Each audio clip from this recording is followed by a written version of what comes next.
broadcast this. People should be able to come in. The chat also should be open. Great. Yeah. Attendees. All right, got a few coming in. Put out a little tweet. Hi, folks. If you want to put in the chat where you're calling in from, it's always lovely for us to know where you're at. So I'm in Clinton Hill in Brooklyn. Oh, you're not even that far. I know. I was like, we should have just like socially distanced from a window. Whoa, Kate in Melbourne. Hey, Grace in Denver, Desmond, Javier. Welcome, everyone.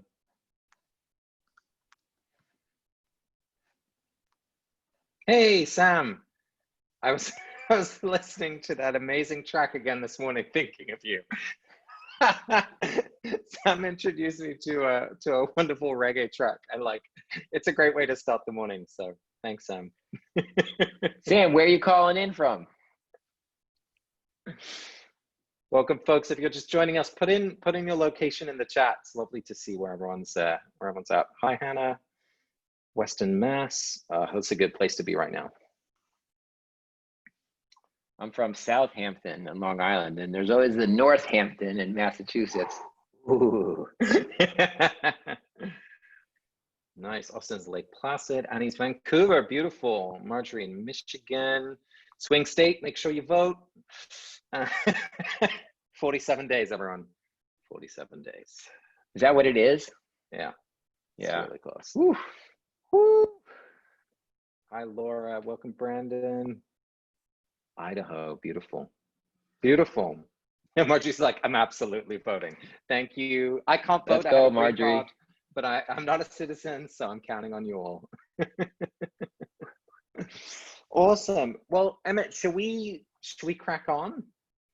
Yeah, we can talk at like audiobook like 0.9 speed, you know, as we get more people here. Then we can start speeding it up. Well, I'll just say some stuff. I'm Emmett from Pattern, and you know, was fortunate enough to do some of these talks earlier this year, and serendipitously got connected to Casper and knew right away I needed him to talk with our company and with other people. I was showing him earlier, but I got his book right here, The Power of Ritual. I told him I bought like 5 copies of an audiobook. It's really awesome. I really like it. And also on the audiobook, it's Casper narrating it. And there's lots of moments in the book where he talks about songs and he sings the songs and does these like, they're like blessing potatoes and like giving, you know, praise to trees, and he'll stop in it and then just actually go through the whole song, enunciating it. There's octaves that go up and down. It's a C flat, it's an A minor. It's like theater, it's not audiobook. So I was really happy to have him in person for a more multi-sensory experience. I hope one day we can do an IRL like your old Hogwarts, you know, Harry Potter, beer fueled Harvard classes. So there's a nondescript fun intro, and Casper's got some really cool stuff for us that we'll all be able to participate and listen and learn. So without further ado, take it away. Thanks, Emmett. Well, I really appreciate being with you, and just such congrats to everything you've done. And when I first came across the Pattern website, I was like, who are these people and how do I become their friends? So I'm really, really thrilled to do this together. And welcome to everyone tuning in. Thanks for letting us know where you're calling in from. Hi, Irene and Janice. Great to have you all with us as well. Bunch of Vancouverites, I love this. So my name's Casper to Kyle, as Emmett sweetly said. I wrote a book called The Power of Ritual, as they like to say, on sale now. And this evening, what I want to share with you a little bit is some of the ideas around ritual that have been really important to me. And I want it to be a creative time together. So we'll have just over an hour. And I'm hoping that you will leave with a real physical artifact. So if you have a pen and paper near you, please use them. And if you don't, you can run and get them while I just do a little more talking up front before we get started. So grab a pen and paper. I am the co-founder of Sacred Design Lab, and I co-host a podcast called Harry Potter and the Sacred Text, where Both of those, as you can hear in their titles, I think a lot about kind of the future of community and spirituality, specifically in the United States, and the way in which, as more and more people, especially younger people, are less and less traditionally religious, where people are finding meaning and connection to the things that are most important to them. And I think as sometimes we think about spirituality or we think about religion, very quickly we think about belief, which is kind of pretty Christian way of thinking about it. I'm always really interested in practice. What do people do? What do we actually do? What are the commitments to the practices, the disciplines, the rituals that help us remember what's most important in our life and help us to live the life of integrity and community that we hope to live? So I'm gonna take us through a little reflection exercise. I'll do a little teaching around ritual. I'll take us through a little reflection exercise about a ritual that's important in your life. And then we're gonna make a little bit of a ritual calendar. And by that, I mean a rhythm through the year of the rituals that are most meaningful to you. And if all goes well, we should end up with a little something like this. So I'm sharing my screen right now, and you can see this is kind of a bit of a calendar. Month by month, we'll move through and we'll be adding the moments in your life that are most important, drawing on all sorts of different types of rituals, community rituals, food-based rituals, family traditions, religious holidays, civic moments, all that kind of stuff. So that's what you'll end up with at the end of our hour together. Please use the chat if you have questions. I'll keep my eye on that and excited to just share this time together. So ritual can sometimes feel like a big word that's a little scary, right? We might imagine kind of distant monks or like really intense religious vibes. But really what I mean by ritual is a way of shaping our life around the moments that matter. So Dr. Keltner, who's a professor of psychology at UC Berkeley, talks about rituals as patterned, repeated ways in which we enact moral emotions. So it's the way in which we give shape to things like gratitude or bliss or empathy or compassion. And what I like about that definition is that it illustrates how rituals often make the invisible visible. So it takes something like a feeling or a hope or a grief that we feel or that we think, and it gives it a shape. It gives it color, texture, smell, all sorts of things that make it real. So you can think about ritual as a way of making the invisible visible. And it gives our sense of time a rhythm. If you think a lot again about religious rituals, often it's whether it's weekly or a monthly, if you think about the lunar cycle, weekly, monthly, or an annual rhythm. So it gives shape to our days.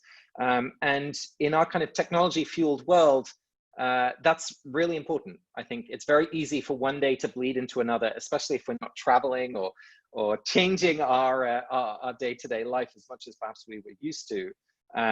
Ritual can give us an anchor in time that I find extremely helpful. And so as we think about this ritual calendar, I want you to think about that as kind of these anchor moments through the year.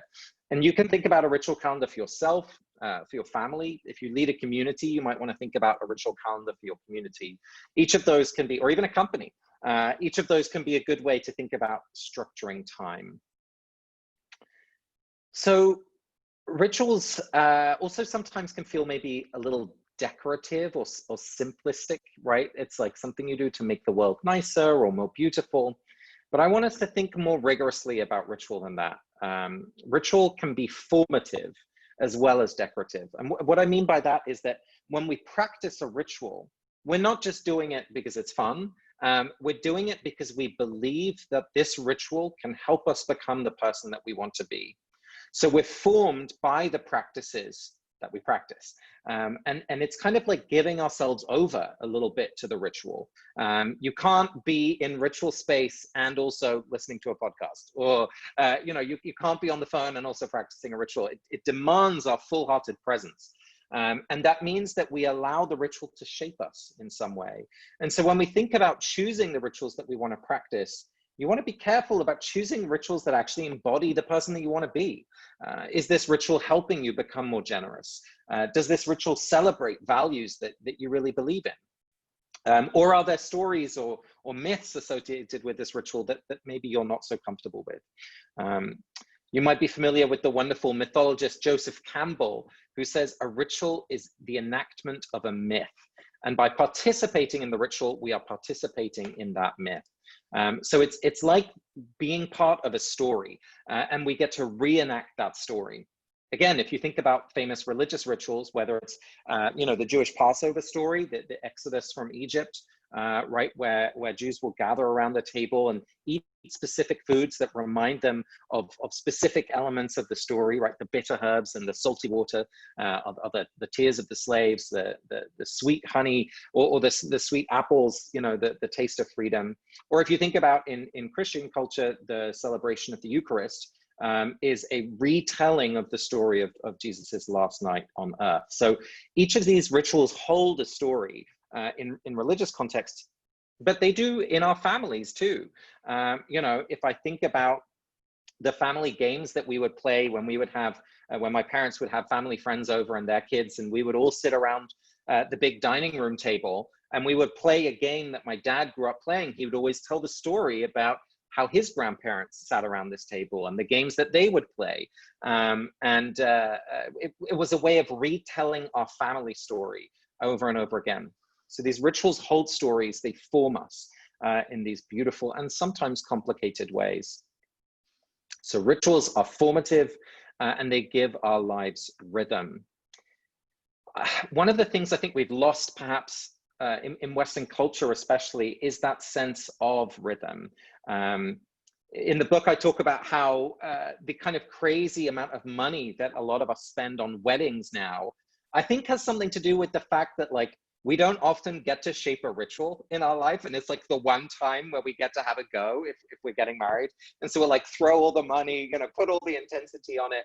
And if you go back a few generations, if you were celebrating Burns Night, if you were Scottish, or if you were celebrating, whatever festivals it was, May Day, Michaelmas, all of these festivals, then a moment of a marriage was a beautiful thing, but it didn't demand the same intensity because people were still embedded within a much richer ritual culture.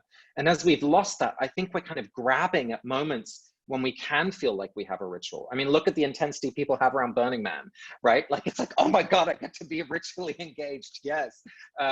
So one of the things that I hope we can rediscover is the wealth of ritual around us and the rituals that we get to inherit and perhaps reinterpret in some way.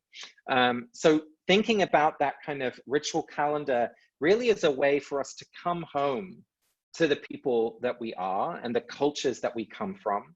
And if you're like me and you have a little kind of a spiritual vibe, one of my favorite theologians is an Irishman called John O'Donoghue, who he famously said the second best thing he ever did was to become a Catholic priest, and the best thing he ever did was to leave the priesthood.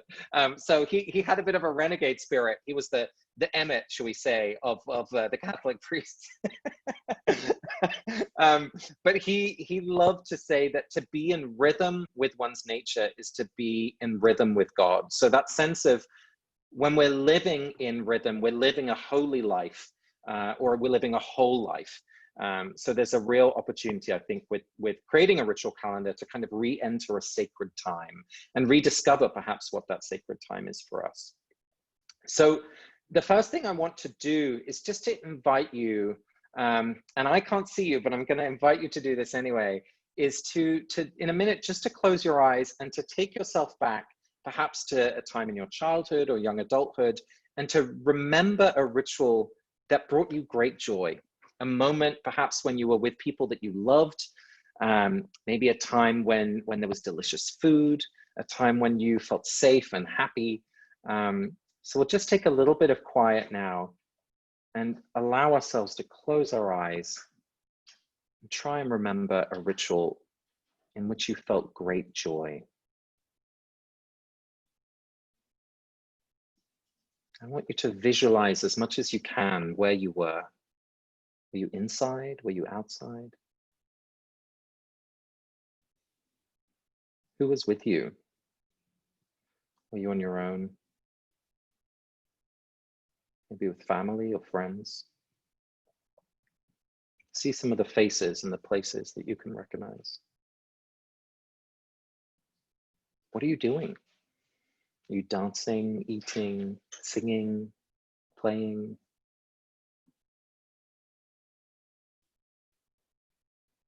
And most importantly, what did you love about this experience? Why was this special?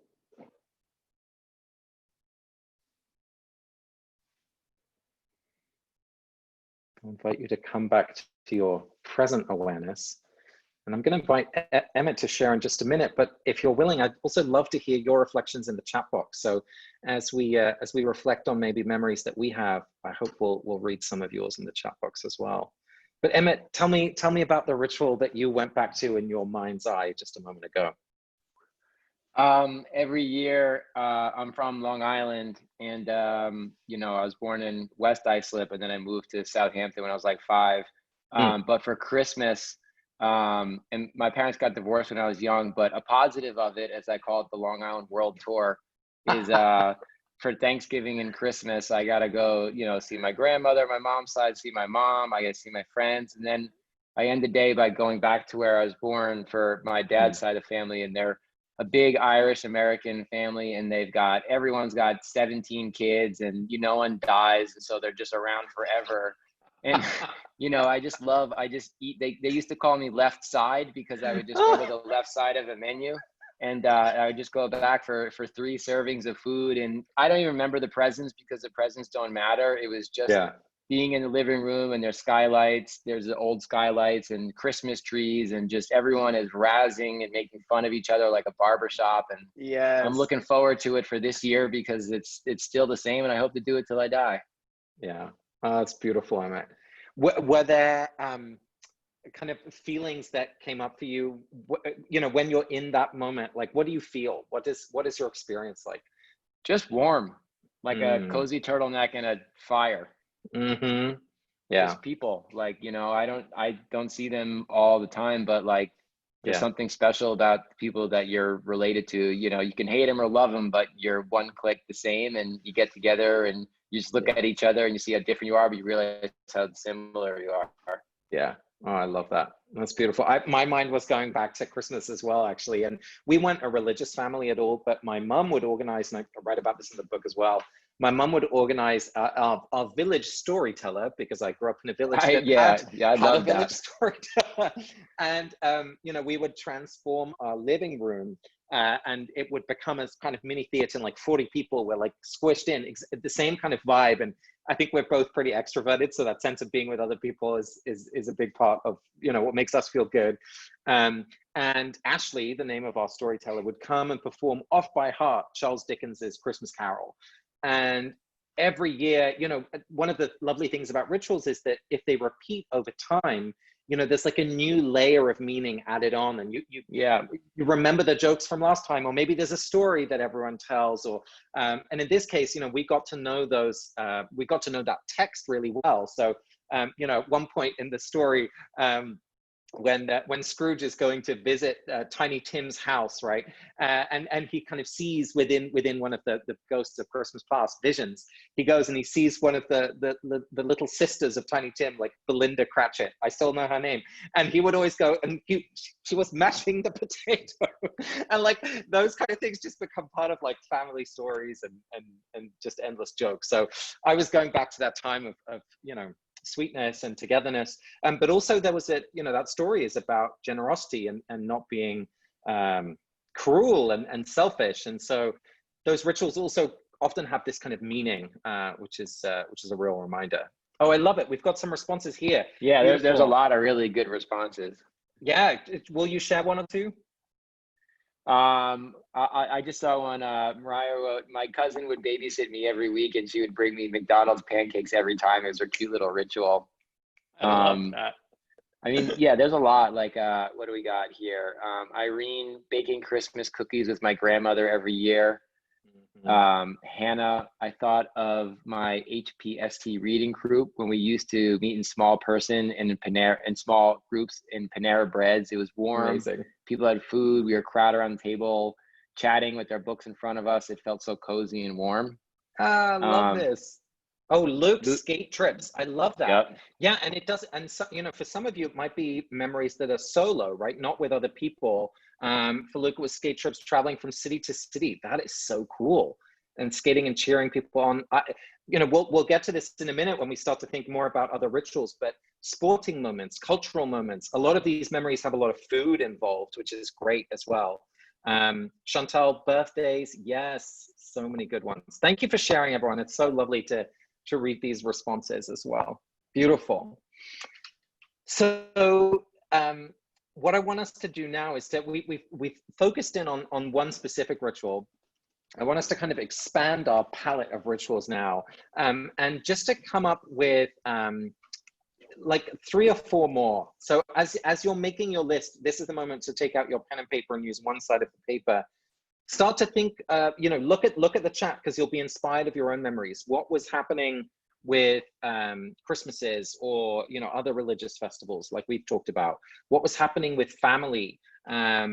We've got someone remembering being with their grandmother. Mike is remembering his mom making tons of pumpkin bread. So you might have food-based rituals where there's certain foods that you would bake or make or cook at certain times of year. Maybe the food reminds you of someone who's passed away, who isn't here anymore. A good friend of mine always makes cranberry sauce around Thanksgiving, because that was her brother's favorite food. He died pretty young. And so there's ways in which food can remind us of people that we love. You might think of, what else have we got in here? New Year's Day. We've got all sorts of good ideas. So just look at these stories and start to note down anything else that comes to your mind. Love it, Lynn. If you don't have a village storyteller, listen to Neil Gaiman read A Christmas Carol, New York Public Library podcast. Yes, and if you're in New York City, there's actually a telling that happens in a Victorian mansion in Manhattan, which I went to last year, which was a lot of fun as well. So if you want to pick up a new ritual, you can do that. But start just writing down what comes to mind, and you'll notice that it can be a bit like a daisy chain. You know, one memory will link to another, and you'll start to have more and more. And I'm just going to play a little background music as you let your imagination run wild. And then in a minute or two, I'll start giving you some more categories to stimulate your imagination. So for now, just enjoy a little bit of music as we all make this list together, and we'll start remembering more rituals.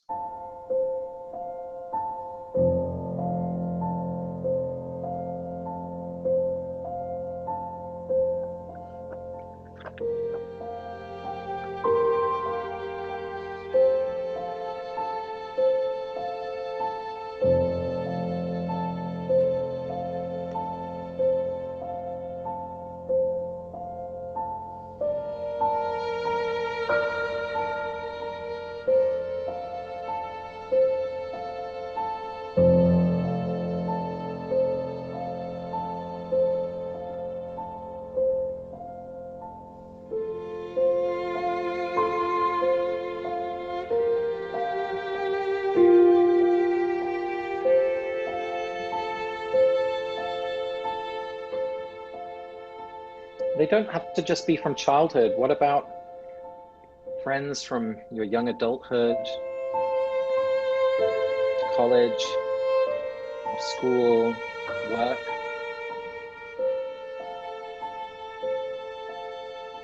What about cultural moments like St. Patrick's Day or Cinco de Mayo, May Day?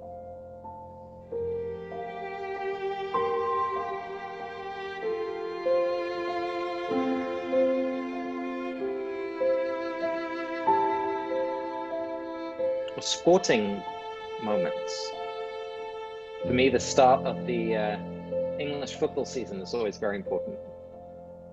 Or Wimbledon, when I like to eat strawberries and cream. Or Olympics opening ceremonies. I hear baseball is a big deal here. I don't know about that. What about March Madness? That's my new favorite annual moment. My in-laws are in Kentucky. We don't have a lot in common, but I get all into March Madness to support the University of Kentucky basketball team. What What about moments in nature? The first surf in the ocean, barbecues and picnics, the new moon, an annual camping trip.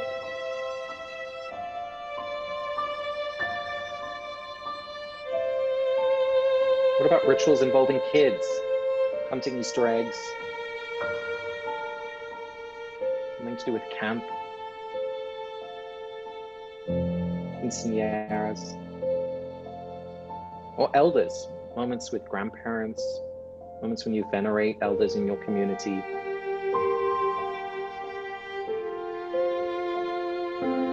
Stories you tell about your family's history.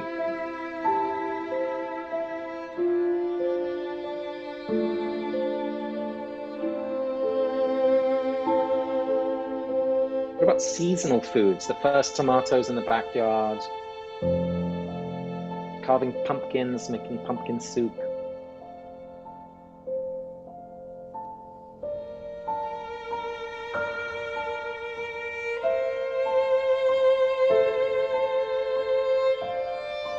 Award shows, Oscars watch parties.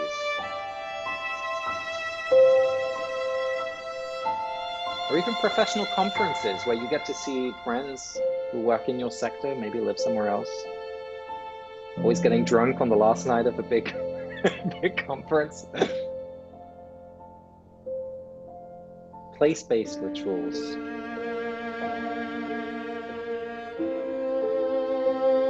Maybe there's a festival that happens in your town or your neighborhood. New York Marathon. What about anniversaries? Or reunions? Or memorials?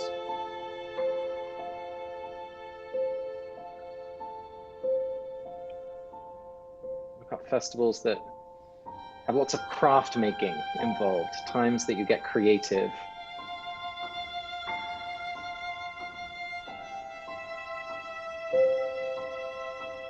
Rituals around health and fitness. Is there a Tough Mudder that you run with friends every year? Or a time when you reread a favorite book or rewatch a favorite movie? Go to a concert. Sing in a concert.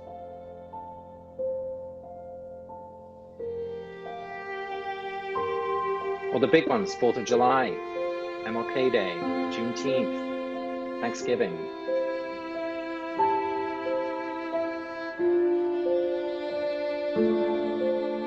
Easter, Ramadan, the High Holy Days about to start tomorrow, Christmas, Eid. Just keep making that list.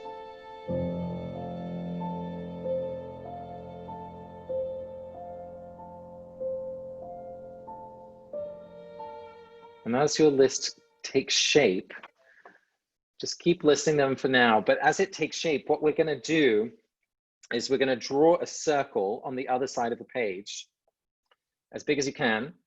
And then I want you to divide it so that there are 12 slices of the pie, as it were.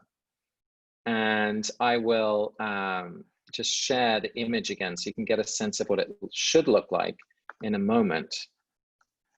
Here we go. So you want to have 1, 2, 3, 4, 5, 6 lines, giving you 12 slices, and then just label each of the slices with a month. How you doing there, Emmett? You're our guinea pig, so you'll have to narrate how it's going. What do you call the cool word for time that goes in a circle like Matthew McConaughey in True Detective season 1? Okay, we need to go to the chat for that. I have no idea. This time it's called a thing, and you said it stays the same, but you change or something? Oh. Like circular time. Yeah. Oh yeah, that's good. Yeah, so but there's a word. Okay. Rather than linear, there's a sense of circular time. Gosh, I don't know. It's a special word. Eternal return, says Desmond. I love that. That's good. got a sense of, well, I mean, one of the things that I love about that kind of different sense of time is that rather than a linear movement through time where it's always like we're moving further away from where we've been, in a kind of circular image of time, we're always returning. And Joan Chittister is a Benedictine nun. She talks about the process of traveling through that kind of time as a process of spiritual ripening, which I just love. So that process of returning time and again through these rituals, through these celebrations, we are changed by it, right? We ripen, we grow, we become more delicious. Ooh, Sam says radial time. I love that too. Jesse says time is a flat circle. These are good suggestions, but I don't think we've hit the jackpot yet with Emmett. So as you're drawing your circle and you're drawing your pies, what you can start to do now is obviously label the months and then start to put in the celebrations that fit into the right month. And of course, some of the celebrations move through months, right, every year, but just put them in for the next year. One of the things that I love about this practice is that it gives us something to look forward to. And if you're anything like me, one of the things COVID really shut down was a lot of the stuff that brings me joy and things that I look forward to, both to, visit and be a guest at, but also to host. My husband and I always host a black tie Christmas Carol sing-along spectacular. And it's the most fun we ever get to have. And of course, this year we're gonna have to reimagine what that looks like. So I think we're liturgical time. Yes. So that's a kind of religious word that describes the time moving through the kind of religious festivals. And this is important to say, because as you're putting your celebrations and your rituals into your ritual calendar, you might notice that some of the months are extremely busy. Like December for me is always like packed to the hilt. And then there'll be a month like February, which is kind of more empty. And in at least the Christian version of liturgical time, you literally have some feast times, and then you have some fallow times, which is officially called normal time. So like nothing is happening. I mean, there's still a few saints days and things, but it gives us a kind of rhythm that there'll be times of plenty and times of less, which is probably very healthy, because you can't be going all the time in your ritual life. I like to think, have 2 or 3 every month. That's a good place to be. Yes, Mariah, just that quote on spiritual ripening was from Joan Chittister. Let me hope I can spell her name correctly. And she's got some wonderful books I highly recommend. I think one is, the book I'm quoting from is called The Liturgical Year, if you want to check that out. Emmett, how's it going? It's good. I'm just liturgicaling around the circle. Well, I'll share with you a couple of my faves. There's also, if you think about going to see the Nutcracker, for example, in December, there might be certain stories that you retell or shows that you go and see.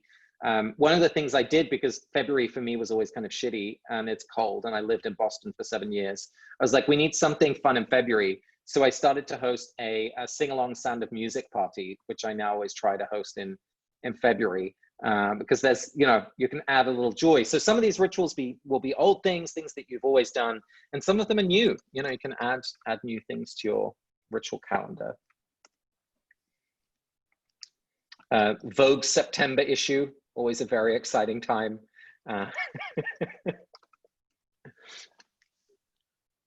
One of the lovely things about having friends who invite you over is you get to have new rituals into your life. So as I said, I didn't grow up with a religious background, but have ended up co-hosting lots of Passover Seders in the last few years, and learning to enjoy and be part of friends and families' rituals is a lovely way to expand our ritual vocabulary. So you can always invite yourself over to people's rituals as well. So while Muslims are celebrating Ramadan, inviting yourself over to a breaking of the fast is a wonderful way to taste some new foods, experience some new rituals. Are there any rituals that have been important for you this time through COVID, and things that have kept you sane? My girlfriend and I, we try going surfing as much as possible in the morning, Wow. and Yes. I'm not a morning person, so that's like it's like special because I'm not used to seeing like that early. Um, and then a pretty pedestrian one in a metaphorical and literal sense is I walk my dog a lot, and that's been really helpful Yes. during COVID. Is just like it just gets the body moving, clears my head out. And yeah, I was reading someone was saying, and they're saying like each day try to drink 2 liters of water, get 8 hours of sleep, and sweat for 30 minutes. And it's hard to do all three, but I think trying to make your Yeah. day like a, you know, Yeah. Yeah, absolutely. And we've been talking about ritual kind of over time in a year, but in a day or in a week, it's exactly the same. It's just a kind of miniaturized version of that. And I think there's really something about this connection between consistency and rhythm, and our sense of groundedness and solidity. It's one of the ways I think in which we feel like we're at home in the world, or we're at home in time, is when we have that sense of repetition and consistency. Not in a way that it becomes boring, right? Or that it becomes like a kind of obsessive thing, but in a way that it gives shape, so that it can hold our lives, rather than feeling like we're moving from one extreme to another.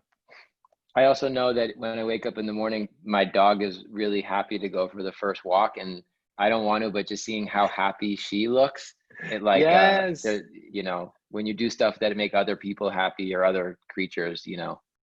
for real. And I'm sure maybe we have some parents with us this evening. They'll be, it's the same thing. If you're preparing something for kids and you see the wonder and the magic, whether it's the tooth fairy or something else, it kind of brings something to life in a whole new way.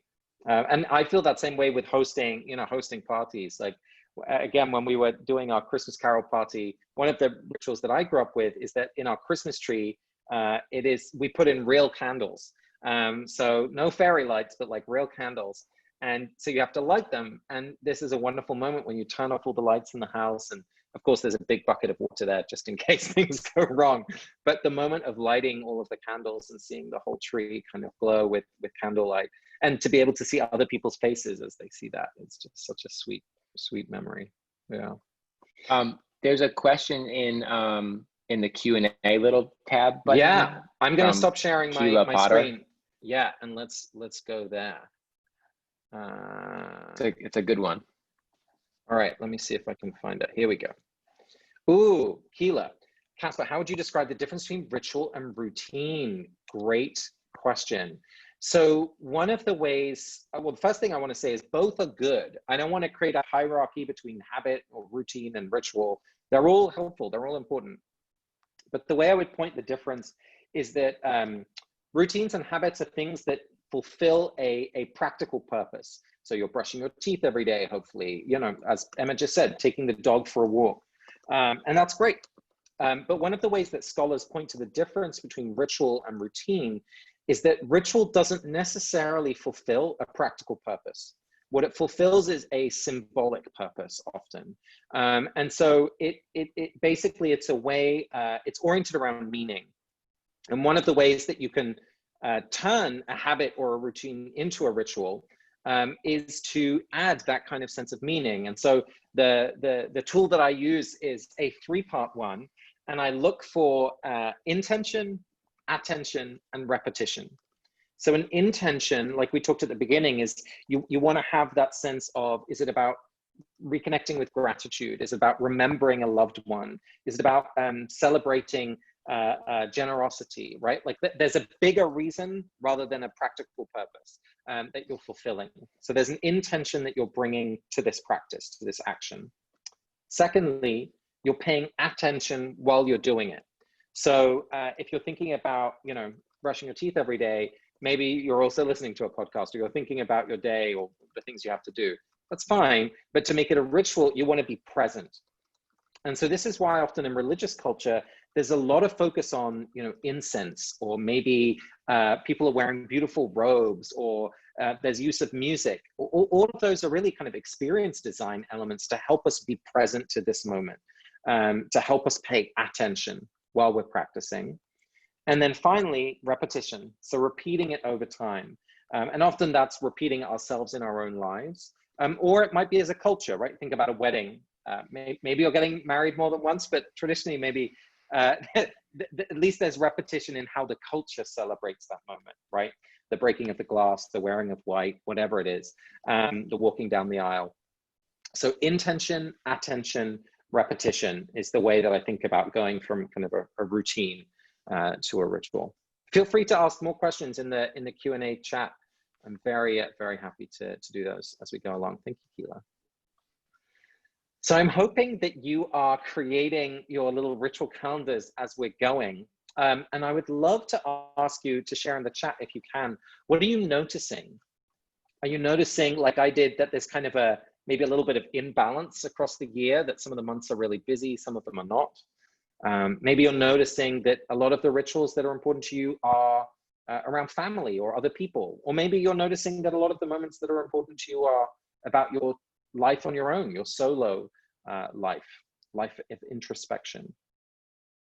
Maybe you're noticing that there's a lot of rituals that you grew up with that maybe you're not doing anymore, and you're interested in kind of figuring out how do I bring them back? How can I reinterpret them? And sometimes that's fun and creative, and sometimes it's like, ooh, not sure how I feel about that one. Like maybe there was something a little problematic in its history. My family's Dutch, and we celebrate Sinterklaas, St. Nicholas, at the beginning of December, which in many ways is one of my favorite celebrations and rituals, because in Dutch culture, you write poems from St. Nicholas to your family members in which you tell them everything they should change about their life. So it's just one epic burn after another. So when I came out at like 16, 17, that year from St. Nicholas, i.e. my mother, I got a poem in which she basically asked me, because there's always a big gift that's attached to the poem. And the big gift was a pair of chocolate breasts. And the poem was asking me why I wasn't interested in breasts. So for example, this is the kind of crazy shit that can happen. So I love Sinterklaas, but it's also celebrated with blackface, which is like massively horrific. And that's thankfully changing very, very quickly now. Or far too long, but it's now happening very quickly. So that what I'm trying to say is there might be rituals and celebrations that you've loved elements of, but you also want to change about, and that's worth thinking through. Sam says, I'm noticing I don't have many, and I'm interested in that. Well, take courage, Sam, because one of the things that I hope will happen to you, as it has for me, is that the more time you start thinking about this, and the more kind of presence it has in your mind, the more that you'll remember. Because I think one of the lovely things about our ritual lives is sometimes there's more than we initially remember. We've got some more good questions coming in as well. Irene, can some rituals limit and hold us back from growing or moving on? Yeah, that's a great question. My sense is that, my philosophy is that these rituals were made for us, not the other way around. And so if there are some things that are no longer serving you, you can let them go. Not everything has to be repeated, but I would say, let's not just let them go without really thinking about it. Because one of the things that is really lovely about ritual life is that sometimes when we keep practicing them over time, there's new wealth in them that we discover at a later date. Maybe as a kid, we're like, why are we doing this? And then as an adult, we're like, oh, I understand why we're doing this. So it can be worth it to stick with them. But yeah, if there are rituals that embody stories that don't align with who you want to be, or the culture that you want to live in, or the values that you hold, I think it's absolutely fine to leave them aside.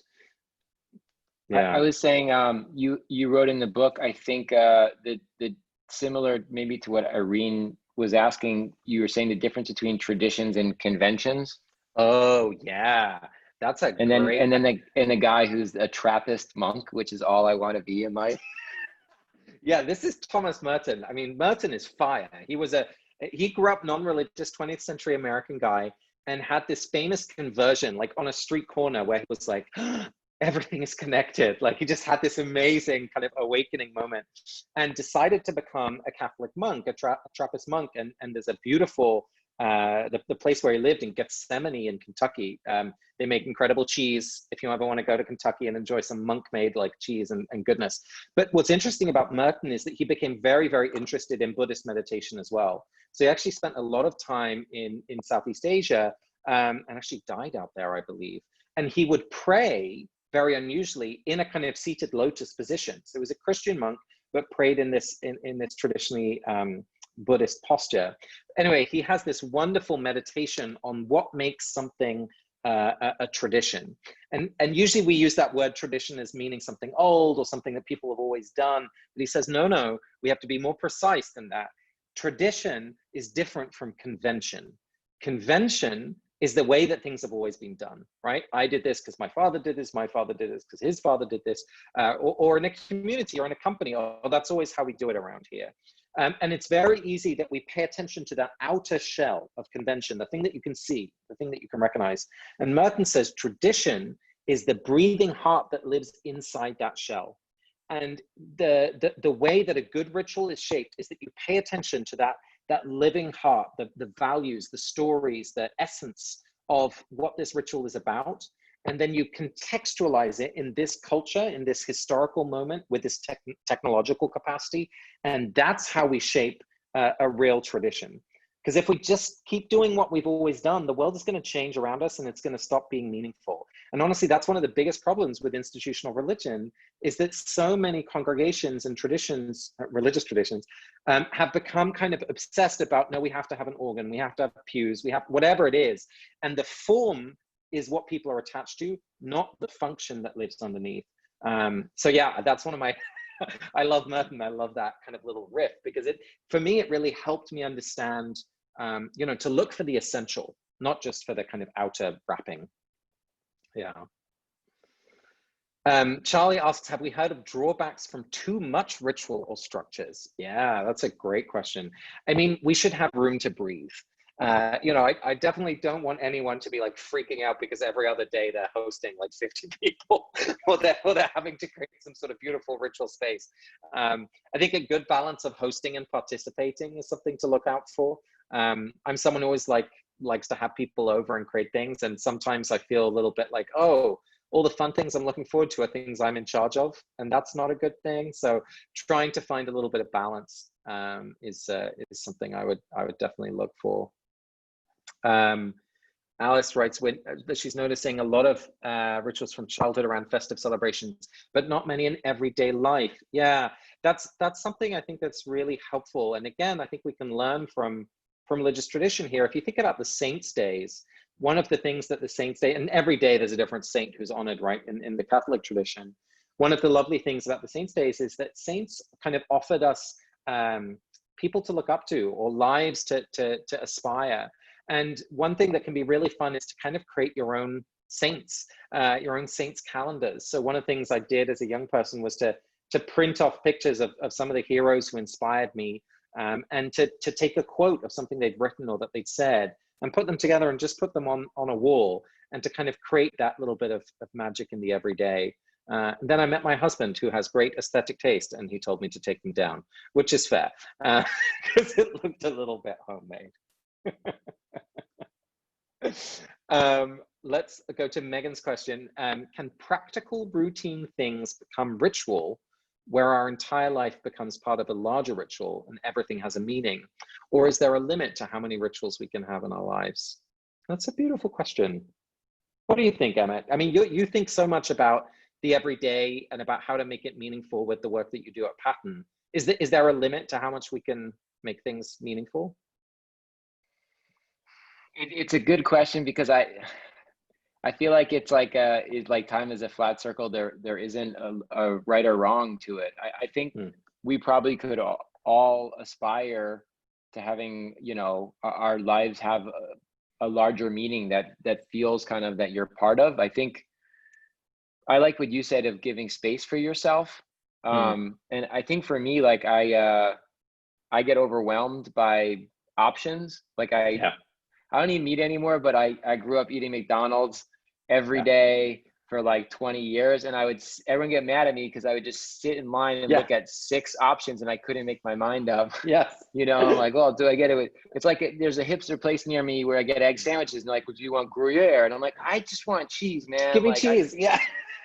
and so I say that because that's why I like the day, and I Yeah. just try to think of the atom of the day, and I just try to make a nice day that has rituals that I like what you said: intention, attention, and repetition. Mm-hmm. So I think to each its own. Some people probably like to connect things to bigger meanings.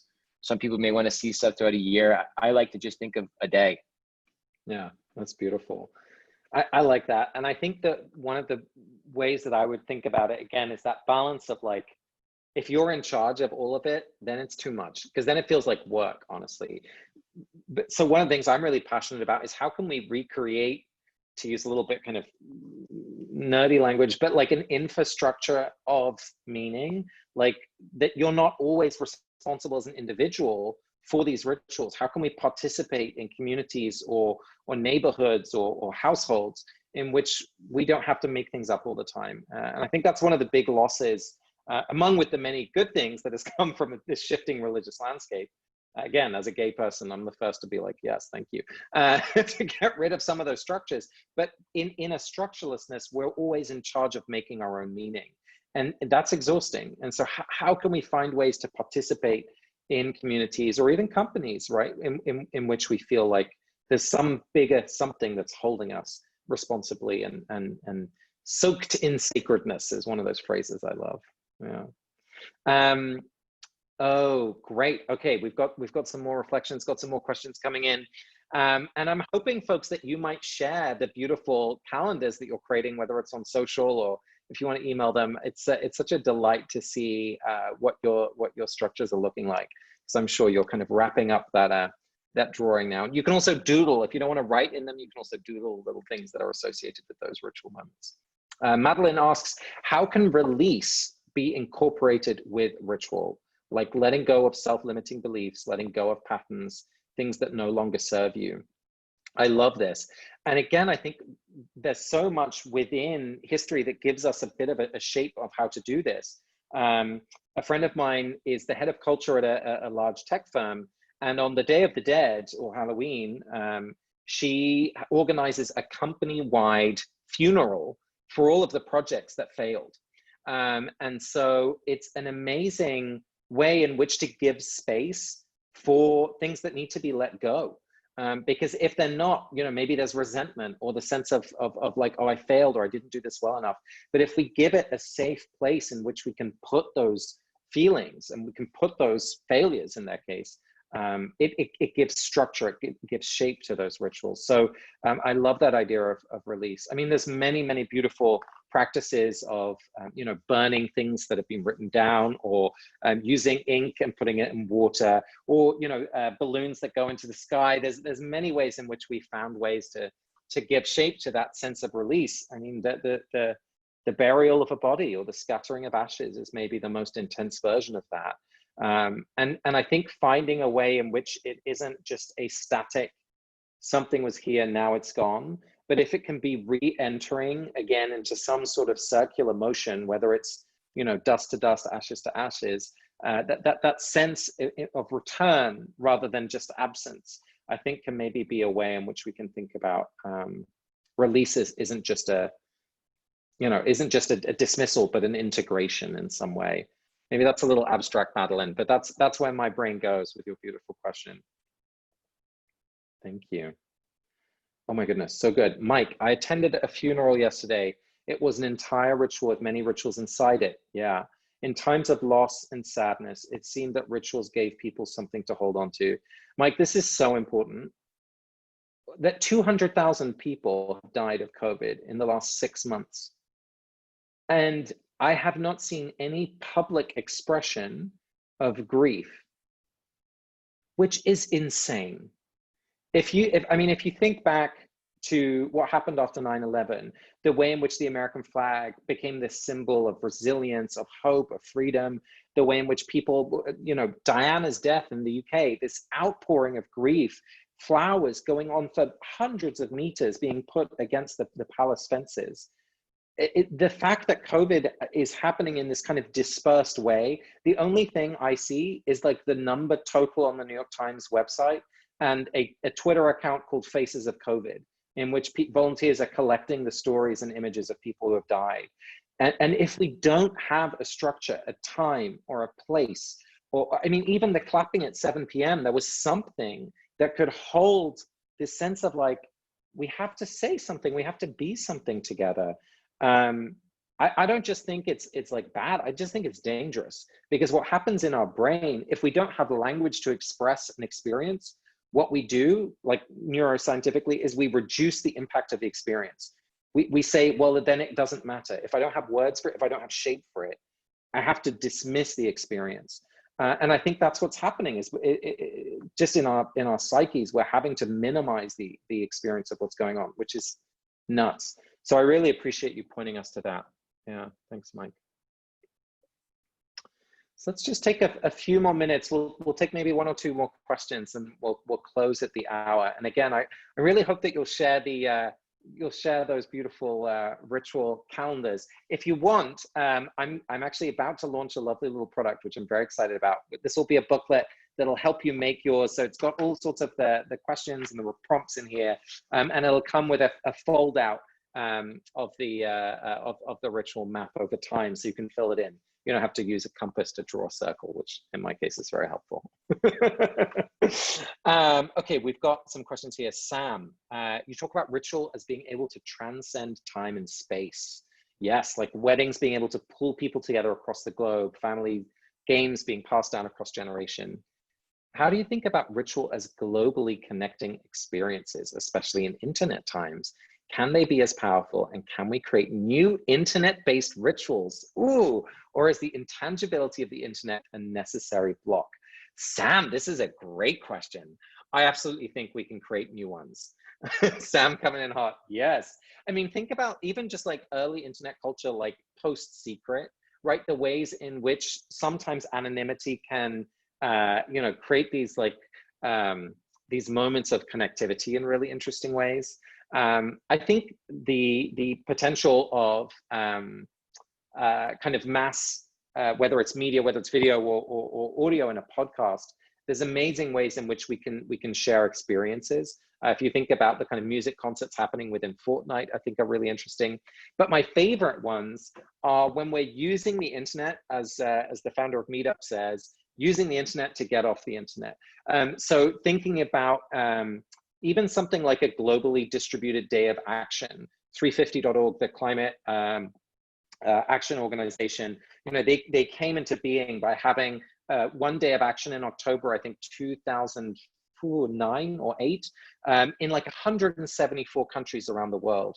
So using it as a tool of kind of unifying focus, unifying literally an action. Everyone took a picture with the number 350 in some way represented. Or even if we think about, a moment like this, if you want to practice this with me right now, we can all just literally take a breath together. So on 3, 2, 1.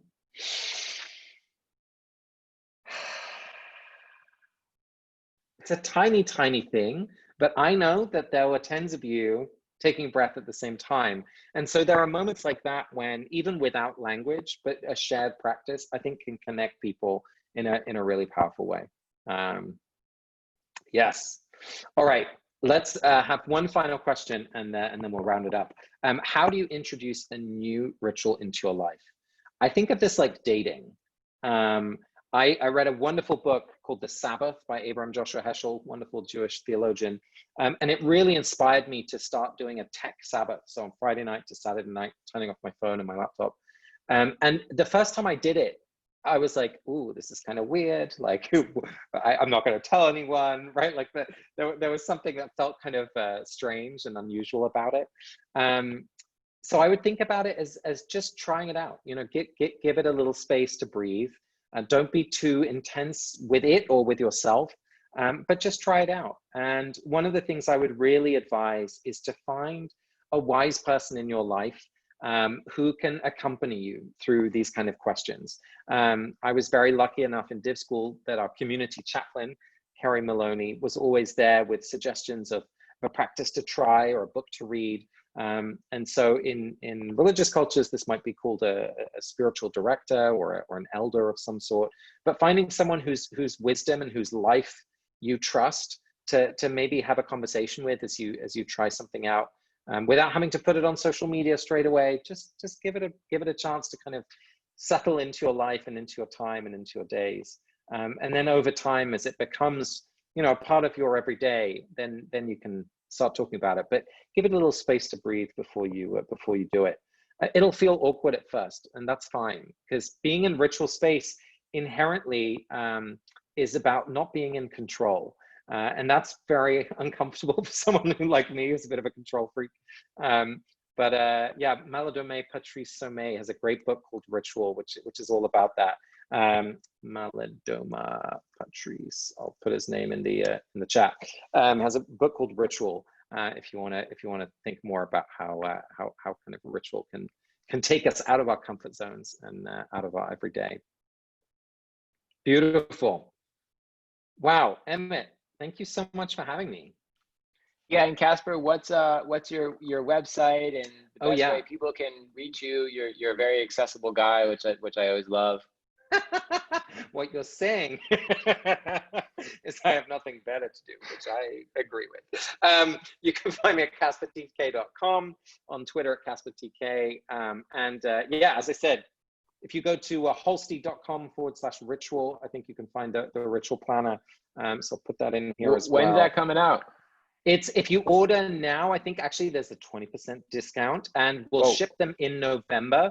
My hope is that folks will be able to use it kind of around the time of the new year to plan the next year. So I'll just find that link and share it for you. And then the book is called The Power of Ritual, which you can find in all good bookstores.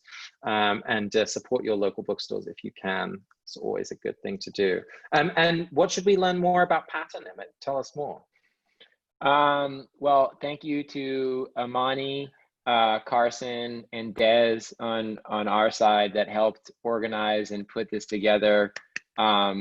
We've got some really cool stuff from Equal Parts, our cookware brand, coming out later this month. So mark that in your liturgical calendar. Yes.